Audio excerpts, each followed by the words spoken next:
as excusas para que non este no Concello pois parecen, bueno, boas, parecen boas. Non tapo de excusas.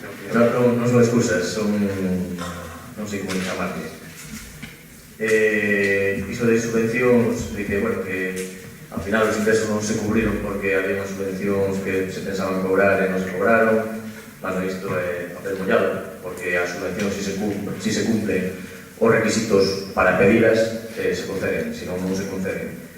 O IBI, en canto que, bueno, se pretendía cobrar máis de IBI a través do catastro e non se cobrou, aquí simplemente hai unha razón que justifique a falta deses ingresos, que nos propios informes de intervención xa se advertía que había un problema de que eses ingresos estaban inflados, es decir, supostamente esas cantidades que se iban a ingresar tanto de IBI como de imposto de rodaje eran imaginarias, es decir, eran moi superiores ao que realmente se viña cobrando e ao que se iba a cobrar, e así foi. Es decir, como cada ano pasa, para intentar cadrar o ingreso co gasto, se incrementa o ingreso excesivamente, o gasto tamén se desmadra, e despois de aí provén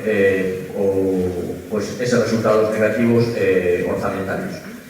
Neste ano se recolle un remanente de Tesorería General para gastos xerais negativo de 876.000 euros. A isto habría que añadir eses reconocimientos extrajudiciales de crédito, que a maioría son con facturas do ano 2017, e como tampouco habría orzamento suficiente para pagarlo, se paga con cargo ao exercicio deste ano, por lo tanto, o exercicio deste ano xa, é dicir, en canto ao gasto, xa está desequilibrado, é dicir, parte das facturas deste ano habrá que pagadas no ano que ven, e así vamos encabalgando consecutivamente. E realmente, temos entre líneas o que esta ingeniería contable financiera, acabamos vendo de que realmente a débeda cada ano incrementa. Es decir, hai unha obligación sobre o plan de ajuste fiscal do Ministerio de Facenda de reducir paulatinamente ano tras ano a débeda municipal. Pois a débeda municipal parece que descende, pero por outro lado vai aumentando a través de estes remanentes negativos de tesorería, destes reconocimientos extrajudiciales de crédito, etcétera, etcétera. O que está claro é que a regla de gastos se incumple, así lo establece intervención, e se en este ano, o máis preocupante, se en este ano